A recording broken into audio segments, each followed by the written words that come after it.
Sekali lagi kami ucapkan selamat datang kepada seluruh hadirin dalam acara Tablik Akbar bersama Ustazah Oki Setina Dewi. Mohon duduk, ibu-ibu kami Dimohonkan mohon duduk. kepada jamaah Ya, untuk nanti tetap ada. tertib dan menjaga keamanan kita bersama. Silakan Ustazah. Silakan Ustazah.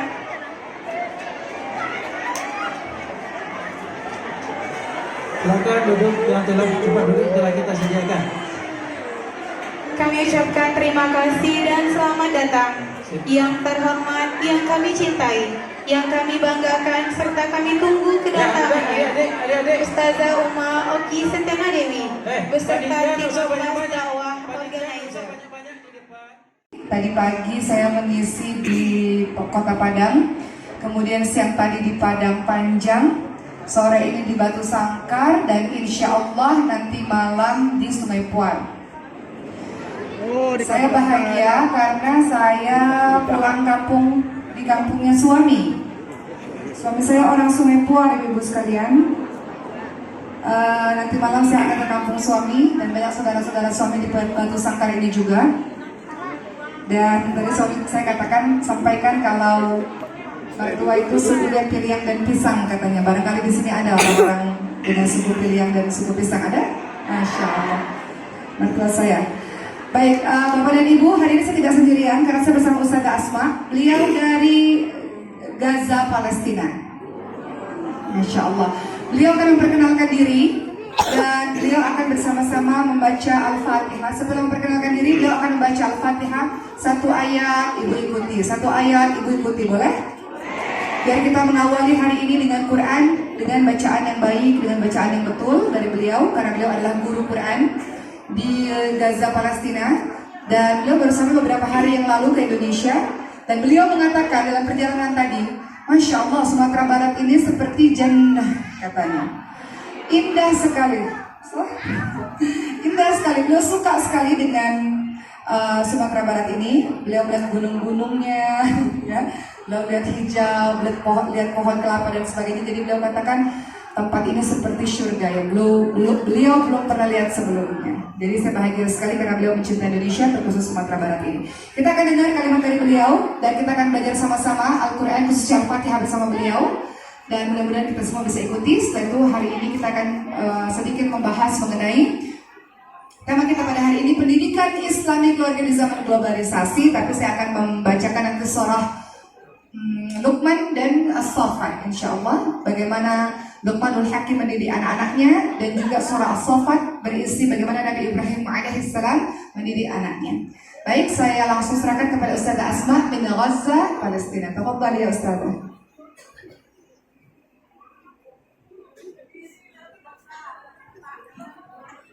أعوذ بالله السميع العليم من الشيطان الرجيم بسم الله الرحمن الرحيم الحمد لله رب العالمين والصلاة والسلام على أتم المرسلين ومن والاهم بإحسان إلى يوم الدين أما بعد أخواتي الحبيبات على الرحب أحييكم وكل الود أهديكم على حب من الله وفضل جئتكم من غزة ألاقيكم لكم نسعى بكم نزهو وسلام الله عليكم بها قلبي يشدو لله سرنا والجنان هي المنى في الله هذا الحب يشرق كالسنا حمدا إلهي أن أضأت بالقرآن دروبنا فأنر بفضلك بالهداية خطونا أختكم في الله خادمة القرآن بعون الله أسماء ناصر الراعي من فلسطين غزة الحبيبة أعمل في دار القرآن الكريم والسنة بغزة. دار القرآن الكريم والسنة هي من أوسع ومن أعظم المؤسسات القرآنية في قطاعنا الحبيب قطاع غزة. ليس في غزة فحسب، وإنما دار القرآن الكريم والسنة تعم جميع أنحاء العالم. في كل مكان هناك قرآن، في كل مسجد حلقات قرآنية من تحفيظ، من قراءات، من السند، من سنة نبوية، في كل مسجد. ليس في المساجد فقط، وإنما نتعلم القرآن الكريم في قطاعنا، قطاع غزة الحبيبة. ليس في المساجد فقط، نتعلم في البيوت، نتعلم في رياض الأطفال، نتعلم في المدارس، في الجامعات. إلا أن دار القرآن الكريم والسنة لم تكتفي بتعليم القرآن الكريم فقط في غزة، وإنما توسعت ونشرت هذا العلم في جميع أنحاء العالم. طبعا هناك تعليم القرآن الكريم عبر أكاديمية عالمية عن طريق أونلاين، وبحمد الله عز وجل أن الله اصطفاني أن أكون من إحدى معلمات تعليم القرآن الكريم عبر الأونلاين. وبحمد الله عز وجل أحمد الله عز وجل أنه اصطفاني أن آتي إلى هذه الدولة الحبيبة وهي إندونيسيا. وكنت أتمنى سابقا بأن يكرمنا الله زيارة هذه الدولة وأكون لها خادمة للقرآن الكريم بعون الله عز وجل. ونسأل الله عز وجل أن نكون عند حسن ظنكم وأن يستعملنا في خدمة كتاب الله عز وجل. اللهم لك الحمد أن جمعتني بهذه الثلة الطيبة والتي نحسبها على خير عظيم مع أهلنا وأحبابنا من الشعب الإندونيسي. نحبهم كما يحبون فلسطين وشعبها. لكم مني كل الود والشكر والتقدير. أختكم في الله أسماء ناصر الراعي، ابنة غزة الحبيبة. والسلام عليكم ورحمة الله تعالى وبركاته.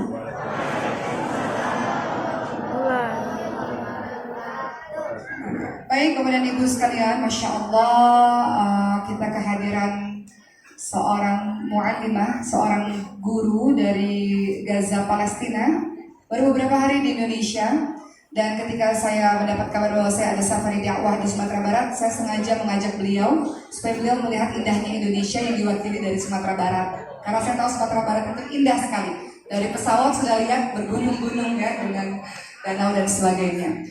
Beliau katakan beliau dari Gaza, Palestina, dan beliau adalah seorang guru dari sebuah lembaga Quran yang paling besar di Gaza, Palestina, namanya adalah Darul Quran wa Sunnah. Itu nama lembaga Qurannya, di mana beliau sebagai seorang guru dan halaqah Quran, orang-orang belajar Quran itu sangat banyak di Gaza, tidak hanya di masjid-masjid, di sekolah-sekolah, di kampus-kampus, setiap di masjid ada halaqah Quran seluruh dunia, termasuk saya salah satu muridnya, teman-teman sekalian.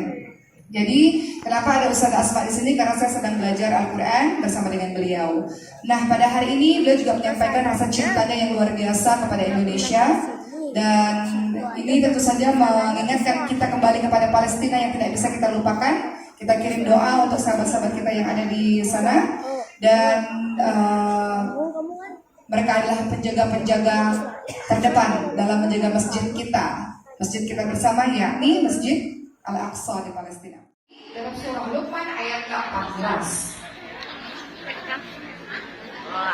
ووصينا الإنسان بوالديه حملته أمه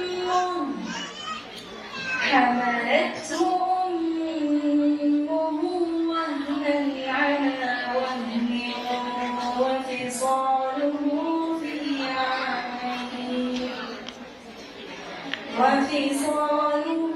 في عامين أن اشكر لي ولوالديك وإليك المصير. Syukur Ustaz Asma membacakan surah Al-Furqan ayat 14. Setelah kita mengajarkan ilmu bawaan Al-Quran, kita lagi membahas surah Al-Furqan ayat 13 sampai 19. Setelah pertama kali kita lihat anak-anak yang tauhid, kalau punya mata kan bisa lihat kan Allah yang kasih sayang. Ya Allah nak, tangan tulisanmu bagus sekali dalam menulisnya. Allah yang kasih tangan ini nak untuk bisa menulis dengan baik. Nak, lisanmu fasih berbicara, Allah yang berikan lisan yang fasih sayang. Maka kita ingatkan kepada Allah. Nah, sesuatu minta sama Allah nak, doa sama Allah nak. Mau sepatu baru, minta sama Allah nak. Mau makanan enak, minta sama Allah nak. Doakan nak. Seperti itu. Itu pertama kali. Yang kedua, Ustaz Asma mengingatkan kepada kita Bapak dan Ibu sekalian, ajarkan anak-anak kita birrul walidain, berbakti kepada kedua orang tua. Kata beliau tadi, wasaina al-insana biwalidayhi hamalathu ummuhu wahnan 'ala wahnin wa fisaluhu fi 'amaini an ishkur li walidayk.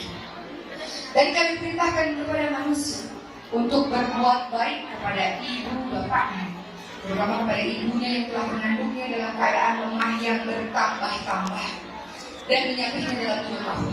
Bersyukurlah kepadaku dan bersyukurlah kepada kedua ibu bapakmu, hanya kepada kulah kau kembalikan, hanya kepada kulah kembali. Artinya teman-teman sekalian, kita ajar anak-anak kita untuk birrul walidain, berbakti kepada kedua orang tua. Ini Masya Allah, bakti sama orang tua. Semua dari kita yang usianya pun sudah tinggi, tetap kita adalah anak bagi kedua orang tua kita. Birrul walidain ya Allah yang menjadi kunci suksesnya seseorang. Kadang-kadang dalam kehidupan kita, Bapak dan Ibu sekalian, mohon izin, kita rasa susah, kita rasa kehidupan kita kok selamanya sulit. Mungkin salah satunya, mungkin ada kesalahan kita dengan orang tua kita yang menyebabkan beliau mengatakan sesuatu yang didengarkan oleh Allah Subhanahu wa Ta'ala sehingga menyusahkan hidup kita. Mungkin. Jadi dalam surah Luqman ayat 14, kalau kita ingin mendidik anak-anak kita, pastikan anak-anak kita dididik untuk hormat santun kepada kedua orang tuanya.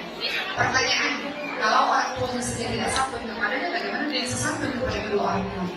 Kalau orang tuanya setiap hari mengajarkan kekerasan, ucapan-ucapan keras, ucapan-ucapan kotor kepada anaknya, bagaimana anaknya bisa santun kepadanya? Kalau setiap hari orang tuanya pukul terus anaknya, bagaimana anak itu bisa menjadi anak yang baik? Mungkin anak itu akan dendam, dia akan marah, dia akan meniru perbuatan orang tua yang pernah dilakukan oleh orang tua kepada yang waktu dia kecil. Manfaat bakti kepada orang tua, Masya Allah, teman-teman sekalian, meski banyak anak-anak dan juga kita semua yang masih punya orang tua, alhamdulillah. Banyak sekali manfaat bakti kepada orang tua. Beberapa di antaranya adalah jalan mudah menuju kepada surga Allah. Luqman mengajarkan kepada anaknya bakti pada orang tua, santun pada orang tua, berkata baik pada orang tua, syukur kepada orang tua. Karena ini manfaatnya. Pertama adalah membuat kita menuju kepada surga Allah. Dalam hadis surat Tirmidzi dan Ibnu Majah dan Ahmad disebutkan, orang tua adalah pintu surga yang paling tenang, karena disaksikan pintu itu atau karena bisa menjaganya. Jadi kadang-kadang kita ini sibuk mencari surga di luar, berbuat baik di luar, lupa di rumah ada surga kita. Siapa itu? Orang tua kita. Lupa di rumah ada orang yang harus kita berbuat baik pertama kali. Siapa itu? Orang tua kita. Kadang-kadang kita bisa baik pada orang di luar sana, baik pada bos kita, pada atasan kita, tapi sampai rumah tak baik pada orang tua. Dan kita tidak mau hal itu terjadi pada diri kita.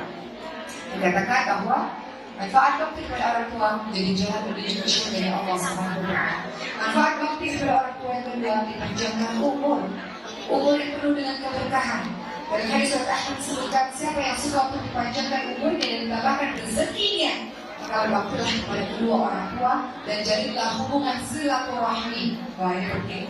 Jalin hubungan silaturahmi. Kadang-kadang adik kakak bermusuhan, kadang-kadang bibi, paman, saling saudara bermusuhan.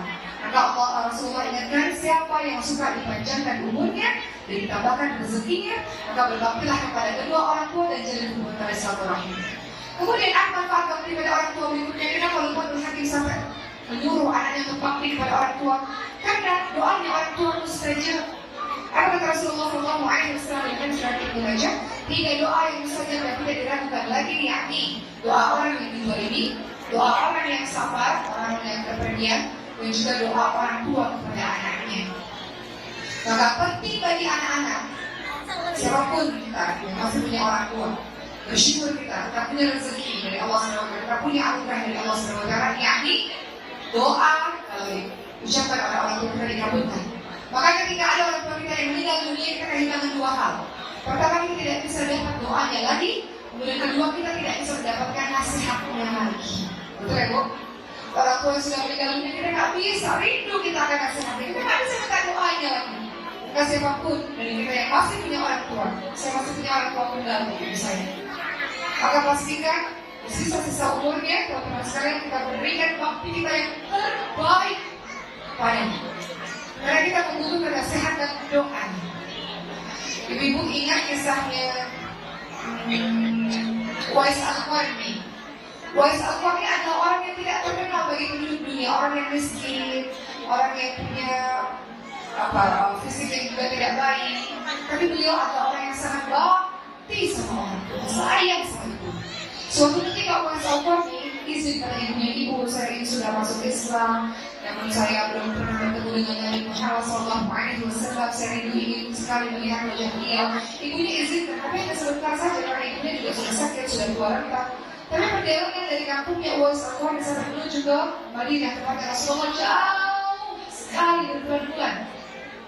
Maka Uwais Al-Qarni berjuang untuk bisa bertemu dengan Rasul. Sampai di Madinah Rasulullah tidak ada, sedang dalam sebuah urusan pergi dengan urusan yang sangat lama. Uwais Al-Qarni tidak bisa meninggalkan ibunya lama-lama, walaupun mempunyai kerinduan kepada Rasulullah SAW. Akhirnya beliau dengan sedih kembali lagi pulang menuju kampung halaman. Ketika Rasulullah sampai Madinah, Rasulullah katakan, apakah ada orang yang bernama Uwais Al-Qarni datang ke sini?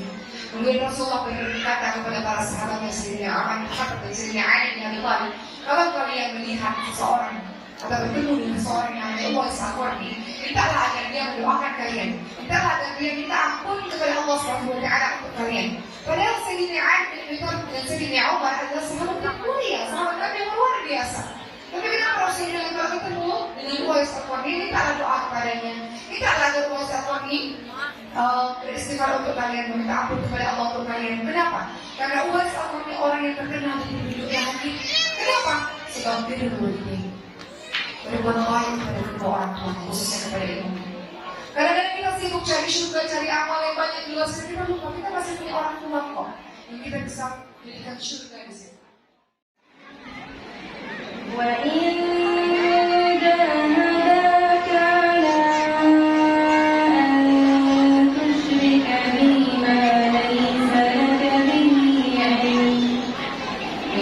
ليس لك به علم فلا تطعهما وصاحبهما في الدنيا معروفا واتبع سبيل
dalam surah Luqman ayat ke-15 dan ke-16. Betul ya Bu?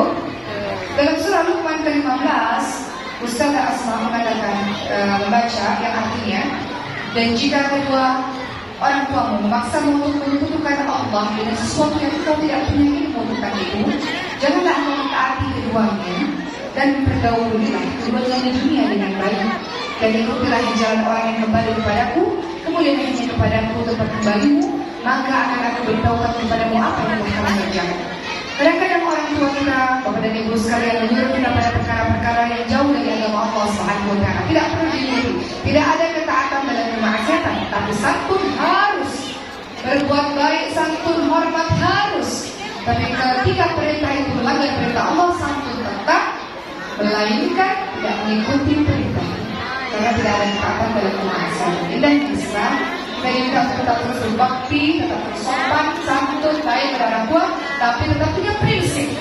Sekiranya ada perintah yang melanggar perintah Allah SWT, tidak perlu dipatuhi. Contoh, ada seorang ibu yang mengatakan, anakku tidak perlu memakai jilbab, jilbab nanti saja ketika kau sudah menikah dan sebagainya. Padahal anakku sudah gadis, sudah besar-besar. Tidak perlu mengikuti kalimat tersebut, tapi tetap santun kepada keduanya. Itu pesan dalam surah Luqman ayat 15.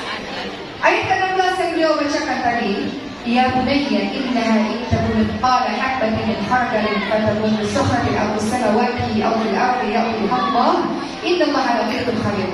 Ustazah Asma tadi menyebutkan membaca surah Luqman ayat ke-16. Sangat penting Ibu sekalian, bagaimana kita mengajar anak-anak kita. Wahai anakku, sungguh jika ada sesuatu perbuatan seberat biji sawi dan berada dalam batu atau di langit atau di bumi, niscaya Allah akan memberikan balasannya. Sesungguhnya Allah Maha Halus lagi Maha Teliti. Ajarkan anak-anak kita dan juga diri kita perasaan senantiasa diawasi oleh Allah Subhanahu wa Ta'ala. Apapun yang kau lakukan, yang baik Allah lihat, Allah balas. Yang buruk orang lain tidak lihat, Allah lihat, Allah balas. فَمَنْ يَعْمَلْ مِثْقَالَ ذَرَّةٍ خَيْرًا يَرَهُ وَمَنْ يَعْمَلْ مِثْقَالَ ذَرَّةٍ شَرًّا يَرَهُ. Kebaikan sebiji zarah itu Allah balas, kejahatan sebiji zarah Allah balas. Bagaimana caranya mengajarkan anak-anak kita untuk senantiasa diawasi oleh Allah? Ada anak-anak kita boleh mengaji. Kalau ada kita takut, kalau ada kita sholat, nggak ada kita tak tahu. Takutnya baru kepada kita, bukan kepada Allah Subhanahu wa Ta'ala. Ajarkan anak-anak kita, nah, Allah lihat, Allah lihat, Allah tahu saya. Ini pernah terjadi, mohon izin saya cerita pengalaman pribadi. Sebagai contoh, bagaimana saya teringat ayat ini untuk mendidik anak-anak senantiasa merasa diawasi oleh Allah. Jadi kalau kita dilihat oleh Allah, kita akan takut dalam berbuat dosa, betul ya Bu? Kadang-kadang kalau kita tidak ajarkan ini, nanti kalau udah besar, kita rasa orang nggak lihat, kita lakukan maksiat. Karena dirasa orang tidak lihat, tapi menimbulkan rasa senantiasa diawasi oleh Allah, dilihat oleh Allah, menimbulkan sikap yang dia berhati-hati dalam melakukan segala sesuatu. Orang lain tidak lihat, tapi Allah tahu. Contohnya pernah terjadi pada kehidupan saya pribadi. Anak saya buang makanan dulu.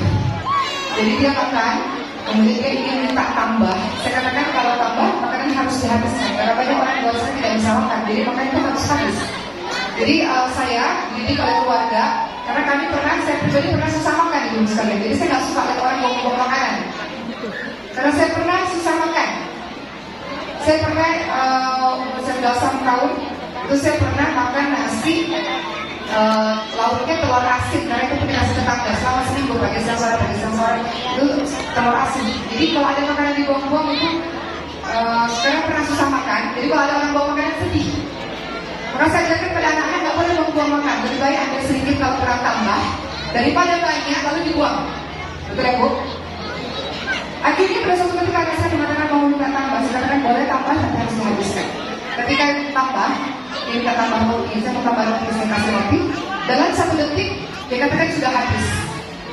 Saya tahu roti tidak mungkin dimakan dalam 1 detik. Bagaimana dia bisa makan 1 roti itu? Dan saya katakan Allah tahu apa yang Khadijah lakukan. Maka dia terdiam, kemudian dia katakan kuenya atau rotinya ditosang pakai buah karena dia sudah kenyang. Kemudian kita bicara sama Khadijah, perbuatan itu tidak betul, tidak baik. Pertama, dusta, tidak boleh. Kalau kamu pernah berbohong kepada Khadijah, Allah nggak pernah bohong pada Khadijah. Kenapa Khadijah bohong pada kita? Kedua, bohong. Kedua, kenapa bohong? Kedua, kenapa bohong makanan? Allah lihat. Allah lihat apa yang Khadijah lakukan. Orang banyak di luar sana yang tidak bisa makan. Kenapa Khadijah membawa makanan? Seperti itulah komunikasi yang dilakukan. Intinya adalah mengajarkan pada anak-anak. Nah, apa yang kamu lakukan? Mungkin ibu ini tidak tahu, umi ini tidak tahu, tapi Allah Subhanahu wa Ta'ala Maha mengetahui apa yang kau lakukan. Jadi ayat ini mengajarkan kepada kita untuk mengajarkan kepada anak-anak. Nah, masya Allah, apa yang kau lakukan perbuatan baik. Nah, mungkin orang lain tak lihat, tak apa-apa. Tapi Allah Maha melihat. Allah membalas setiap perbuatan baik. Setiap kebaikan yang kau lakukan kembali untuk dirimu sendiri. Dan ahsantum ahsantum li anfusikum. Setiap kejahatan yang kau lakukan kembali juga untuk dirimu sendiri. Nah, gak apa-apa nak mengerjakan perbuatan baik. Orang gak lihat, orang gak apresiasi. Kadang-kadang kita begitu juga ya, kita buat baik, orang gak nilai, orang gak lihat, orang gak apresiasi. Gak apa-apa, gak ada masalah. Yang kita mau adalah dari Allah Subhanahu wa Ta'ala. Betul? Kalau kita melakukannya lillah, segala sesuatu lillah, capek gak kira-kira? Gak capek. Gak capek. Kalau saya datang ke Sumatera Barat ini, kalau mengeluh terus, saya capek. Tapi kalau cinta dan rasa cinta ketemu sama teman-teman di Batu Sangkar ini, Masya Allah, dengan melihat indah pemandangan-pemandangan, dengan rasa cinta, dan minta kepada Allah, ya Allah, luruskan niat ya Allah, lillah ya Allah, harap Allah, ya Allah. Capek gak kira-kira? Nanti kabarin mungkin bisa capek, tapi bahagia menghilangkan rasa capek. Kalau kita lillah. Maka begitu pula teman-teman sekalian, kembali lagi dalam surah Luqman tadi ayat ke-16, ajarkan anak-anak kita untuk senantiasa merasa di Allah, ya Allah, begitu pula dengan kita. Semoga pada hari ini menjadi penyemangat buat kita muhasabah sejenak beberapa saat tadi. Mudah-mudahan kita lebih bersemangat untuk lebih mempersiapkan diri kita berjumpa dengan Allah Subhanahu wa Ta'ala insyaallah. Selanjutnya mari kita simak video ini sambil kita terus berdoa agar Allah jadikan kita dan keturunan kita menjadi ahlul Quran insyaallah. Silakan.